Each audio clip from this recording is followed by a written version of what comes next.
Good morning sir. ಅಂಕಿ ಸರ್ಗೆ ಕನ್ನಡ ರಾಜ್ಯೋತ್ಸವ ಕೊಡ್ತಿದ್ದೀರಿ. ಅಂಕಿ ಸರ್ಗೆ ಕನ್ನಡ ರಾಜ್ಯೋತ್ಸವ ಪ್ರಶಸ್ತಿ ಕೊಟ್ಟಿದ್ದು ಧನ್ಯವಾದ. ಇಡೀ ಮೈಸೂರು ಪತ್ರಕರ್ತರ ಪರವಾಗಿ ಧನ್ಯವಾದ. ಭಾಳ ವರ್ಷಗಳಿಂದ ಅದು ನೆನಪು ಬಿದ್ದಿತ್ತು. 60 ವರ್ಷ ಆಗಲಿ ಅಂತ ಕಾಯ್ತಾ ಇದ್ದವು. ಹಾಗಾಗಿ ಈ ಸಾರಿ 60 ವರ್ಷದ ಮೇಲೆ ಆಗಿದೆಯಲ್ಲ. ಬಟ್ ಈ ಸತಿ ಅರ್ಜಿ ಹಾಕಿಸ್ಕೊಳ್ದಲ್ಲೇ ಕೊಟ್ಟಿರೋದ್ರಿಂದ ಅರ್ಜಿ ಹಾಕದೇನೆ ಕೊಟ್ಟಿದ್ದೀವಿ ಈ ಸಾರಿ. ಯಾರಿಗೂ ಅರ್ಜಿ ಹಾಕ್ಸಿಲ್ಲ. ಅದನ್ನು ಪಾಪ ಎಲೆ ಮರೆ ಕಾಯಿ ಅಂತ ಇದ್ದಂಥವ್ರಿಗೆಲ್ಲ ಹುಡುಕಿ ಕೊಟ್ಟಿದ್ದೀವಿ. ಮತ್ತು ಸಾಮಾಜಿಕ ನ್ಯಾಯ ಎಲ್ಲ ರೀಜನಲ್ ಬ್ಯಾಲೆನ್ಸ್ ಮಾಡಿರ್ತಕ್ಕಂಥದ್ದು ಎಲ್ಲ ಮಾಡಿದ್ದೀವಿ. ಎಲ್ಲ ಜಿಲ್ಲೆಗೂ ತಪ್ಪದಾಗ ಕೊಟ್ಟಿದ್ದೀವಿ. ಮೈಸೂರು ಪತ್ರಕರ್ತರ ಪರವಾಗಿ ಧನ್ಯವಾದಗಳು ತಮಗೆ. Okay, thank you. ಡಿಎನು ರಿಲೀಸ್ ಮಾಡಿಕೊಟ್ಟಿದ್ದಾರೆ. ಸರ್ಕಾರಿ ನೌಕರರಿಗೆ ಡಿಎನು ಸರ್ ರಿಲೀಸ್ ಆಗಿದೆ. ಲಾಸ್ಟ್ ಟೈಮ್ ತಾವು ಹೇಳಿದ್ರಿ ಆಗುತ್ತೆ ಅಂತೇಳಿ, ಅದು ಆಗಿದೆ ಅಂತ ಅವರು ಖುಷಿಯಾಗಿದ್ದಾರೆ. ಸರ್, ಈಗ ಮೈಸೂರಲ್ಲಿ ಹುಲಿ ದಾಳಿ ಪ್ರಕರಣಗಳು ಹೆಚ್ಚಾಗ್ತಾ ಇದ್ದಾವೆ. ಅಂದರೆ ಬ್ಯಾಕ್ ಟು ಬ್ಯಾಕ್ ಇಬ್ಬರು ರೈತರು. ಅದಕ್ಕೆ ಏನಾಗಿದೆ ಅಂತಂದರೆ, ನಿಜ ಹೇಳಬೇಕು ಅಂತಂದರೆ, ಫಾರೆಸ್ಟ್ನಲ್ಲಿ ಜನಗಳು ಜಾಸ್ತಿ ಓಡಾಡೋಕ್ಕೆ ಶುರು ಮಾಡಿಬಿಟ್ಟಿದ್ದಾರೆ. ರಿಸಾರ್ಟ್ಗಳೆಲ್ಲ ಆಗ್ಬಿಟ್ಟಿದ್ದಾವೆ. ಆಮೇಲೆ ಸಫಾರಿಗಳೆಲ್ಲ ಜಾಸ್ತಿ ಆಗ್ತಾಯಿದೆ. ಸೊ ಅದು ಒಂದು. ಎರಡನೇದು, ನೀರು ಮತ್ತು ಮೇವು ಇಲ್ಲದೇ ಇರ್ತಕ್ಕಂಥದ್ದು.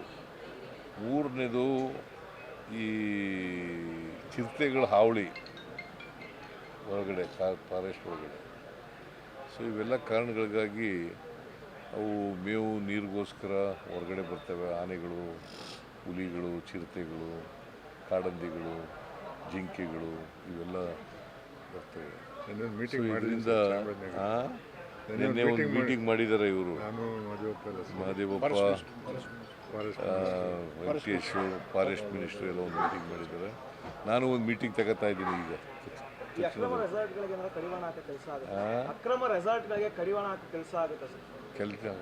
ಮಾಡೇ ಮಾಡ್ತೀವಿ. ಯಾರೇ ಅಕ್ರಮವಾಗಿ ರೆಸಾರ್ಟ್ಗಳು ಮಾಡ್ಕೊಂಡಿದ್ದಾರೆ ಅವ್ರ ಮೇಲೆ ಕ್ರಮ ತಗೋತೀವಿ.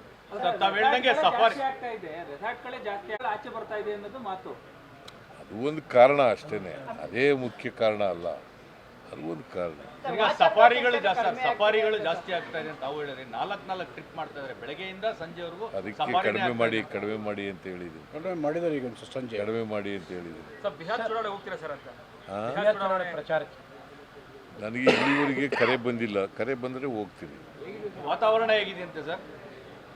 ನಮ್ಮ ಪ್ರಕಾರ ಇಂಡಿಯಾ ಗೆಲ್ತದೆ ಅಂತ ಇದೆ ಸರ್. ಈಗ ಬೆಂಗಳೂರಿನಲ್ಲಿರುವ ಬಿಹಾರ್ ಮತದಾರರಿಗೆ ಇವತ್ತು ಡಿ ಕೆ ಶಿವಕುಮಾರ್ ಅವರು ಮಾತಾಡ್ತಾ ಇದ್ದಾರೆ. ಅಂದರೆ ನಮಗೆ ಸಪೋರ್ಟ್ ಮಾಡಿ ಅನ್ನುವಂಥದ್ದನ್ನು ಬೆಂಗಳೂರು ಸಭೆ ಮಾಡ್ತಾರೆ. ಬಿಹಾರ್ನವರು ಭಾಳ ಜನ ಇದ್ದಾರೆ. ಅವರು ಮನವಿ ಮಾಡೋದು ಮಾಡ್ತೀವಿ, ನೋಡೋಣ ಅವ್ರು ಏನು ಮಾಡ್ತಾರೆ. ಆಚೆ ಬರ್ತಾ ಇದೆ ಅನ್ನೋದು ಮಾತು. ಅದು ಒಂದು ಕಾರಣ ಅಷ್ಟೇ, ಅದೇ ಮುಖ್ಯ ಕಾರಣ ಅಲ್ಲ, ಅದು ಒಂದು ಕಾರಣ. ಸಫಾರಿಗಳು ಜಾಸ್ತಿ ಆಗ್ತಾ ಇದೆ ಅಂತ ತಾವು ಹೇಳಿದ್ರೆ 4 ಟ್ರಿಪ್ ಮಾಡ್ತಾ ಇದ್ದಾರೆ ಬೆಳಗ್ಗೆಯಿಂದ ಸಂಜೆವರೆಗೂ. ಅದಕ್ಕೆ ಕಡಿಮೆ ಮಾಡಿ ಅಂತ ಹೇಳಿದ್ದೀನಿ. ಕಡಿಮೆ ಮಾಡಿ ಅಂತ ಹೇಳಿದ್ದೀನಿ.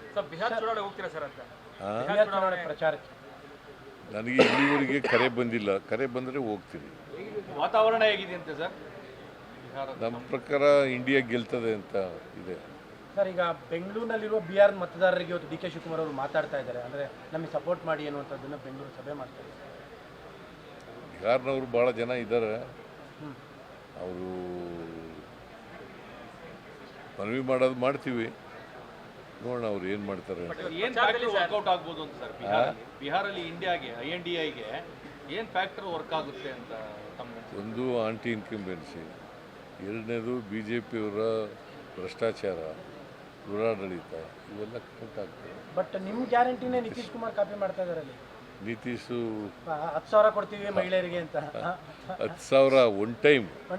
ಅದೇ ನಾವು ಪ್ರತಿ ತಿಂಗಳು 2,000 ಕೊಡ್ತೀವಿ. 1,24,00,000 ಮಹಿಳೆಯರಿಗೆ 2,000 ರೂಪಾಯಿ ಪ್ರತಿ ತಿಂಗಳು ಕೊಡ್ತಾ ಇದ್ದೀವಿ.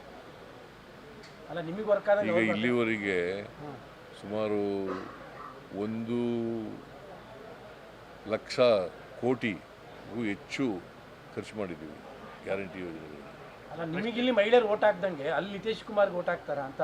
ಎಲ್ಲಿ? ಅಲ್ಲಿ ಬಿಹಾರದಲ್ಲಿ ಅವರು ಅದೇ ಗ್ಯಾರಂಟಿ ಸ್ಕೀಮ್ ಅವೆಲ್ಲ ಎಲ್ಲಕ್ಕಿಂತ ಹೆಚ್ಚಾಗಿ ನಿತೀಶ್ ಕುಮಾರ್ ಭಾಳ ವರ್ಷ ಮುಖ್ಯಮಂತ್ರಿ ಆಗಿದ್ದಾರೆ. ಆಮೇಲೆ ಯಾವುದೇ ಒಂದು ಸಿದ್ಧಾಂತ ಇಲ್ಲ. ಬಿ ಜೆ ಪಿ ಜೊತೆಲೂ ಹೋಗ್ತಾರೆ, ಕಾಂಗ್ರೆಸ್ ಜೊತೆಲೂ ಬರ್ತಾರೆ, ಲಾಲೂ ಪ್ರಸಾದ್ ಜೊತೆ ಹೋಗ್ತಾರೆ. ಈ ಥರ ಆಗಿ ಯಾವುದೇ ಒಂದು ಸಿದ್ಧಾಂತ ಇಲ್ಲದೆ ಇರ್ತಕ್ಕಂಥದ್ದು. ಮತ್ತು ಬಡತನ ಜಾಸ್ತಿ ಇದೆ ಅಲ್ಲಿ, ಬಿಹಾರ್ನಲ್ಲಿ ಬಡತನ ಜಾಸ್ತಿ ಇದೆ. ಸೊ ಹಂಗಾಗಿ ಹೆಚ್ಚಾಗಿ ಬಡವರು, ಹಿಂದುಳಿದವರು, ಅಲ್ಪಸಂಖ್ಯಾತರು, ದಲಿತರು ಎಲ್ಲ ಕಾಂಗ್ರೆಸ್ ಪರ ಓಟ್ ಹಾಕ್ತಾರೆ. ಸರ್, ಇವತ್ತು ಬೆಂಗಳೂರಿನಲ್ಲಿ ನಡೆದಂತಹ ಬಿಹಾರ ಮತದಾರರ ಪ್ರಚಾರ ವೇಳೆ ಸರ್, ಬಿಹಾರದ ಮುಖಂಡರೆಲ್ಲರೂ ಕೂಡ ಡಿ ಕೆ ಶಿವಕುಮಾರ್ ಅವರು ಮುಂದಿನ ದಿನಗಳಲ್ಲಿ ಮುಖ್ಯಮಂತ್ರಿ ಆಗ್ತಾರೆ ಅಂತ ಹೇಳಿ ಹೇಳಿದ್ದಾರೆ ಸರ್. ಬಿಹಾರದ ಮುಖಂಡರು ಪ್ರಚಾರದ ವೇಳೆ ನಿಮಗೇನು ಇಲ್ವಾ? ಅಲ್ಲ ಸರ್, ಇವತ್ತು ಜನ ಮಾತಾಡೋದು ಬೇಡಪ್ಪ. ಜನ ಏನಾದ್ರು ಮಾತಾಡ್ತಾರೆ. ಹೈಕಮಾಂಡು ಯಾರು ಯಾರ್ರೀ ಹೈಕಮಾಂಡು? ಸೋನಿಯಾ ಗಾಂಧಿ ಅವರು, ರಾಹುಲ್ ಗಾಂಧಿ ಅವರು, ಸೋನಿಯಾ ಗಾಂಧಿ ಅವರು, ರಾಹುಲ್ ಗಾಂಧಿ ರಾಹುಲ್ ಗಾಂಧಿ ಅವರು, ಖರ್ಗೆ ಅವರು, ಅವ್ರು ಮಾತಾಡಿದಾರ? ಮತ್ತೆ ನೀವೇ ನಿಮ್ದೇ ಚರ್ಚೆ ಜಾಸ್ತಿ. ಅವರು ಜನ ಮಾತಾಡೋದಕ್ಕಿಂತ ನಿಮ್ಮದೇ ಜಾಸ್ತಿ ಆಗಿರೋದು. ಕೇಳಪ್ಪ, ಈಗ ಪ್ರಶ್ನೆ ಕೇಳಲಿಲ್ಲ ಈಗ ಅವರು. ಅವ್ರು ಹೇಳ್ತಾರೆ ಅಗತ್ಯ ಏನಿತ್ತು? ಅಲ್ಲ ಅಲ್ಲಿಯ ಮುಖಂಡರು ಈಗ ತಾನೇ ಮಾತಾಡಿದ್ದಾರೆ ಅಂತ ಕೇಳಿದ್ರು. ಯಾವ ಮುಖಂಡರು? ಅಲ್ಲಿಯ ಡಿ ಕೆ ಶಿವಕುಮಾರ್ ಅವರು ಸಭೆ ಮಾಡ್ತಾ ಇದ್ದಾರೆ. ಬಿಹಾರದ ಈಗ ನೋಡ್ರಿ, ಹೈಕಮಾಂಡ್ ತೀರ್ಮಾನ ಮಾಡಬೇಕು. ಹೈಕಮಾಂಡ್ ತೀರ್ಮಾನ ಮಾಡದೆ ಬೇರೆ ಯಾರೇ ಇದು ಮಾತಾಡಿದ್ರು ಕೂಡ ಅದಕ್ಕೆ ಕಿಮ್ಮತ್ತಿಲ್ಲ. ಓಕೆ ಸರ್, ಸಂಪುಟ ಪುನರಚನೆ ಏನಾದ್ರು ಮಾಡ್ತೀವಿ? ಸಂಪುಟ ನಾನು ಹೆಚ್ಚಿನ ವಿಡಿಯೋಗಳಿಗೆ ಪ್ರತಿಧ್ವನಿ ಯೂಟ್ಯೂಬ್ ಚಾನೆಲ್ ಸಬ್ಸ್ಕ್ರೈಬ್ ಮಾಡಿ, ಬೆಲ್ ಐಕಾನ್ ಕ್ಲಿಕ್ ಮಾಡಿ.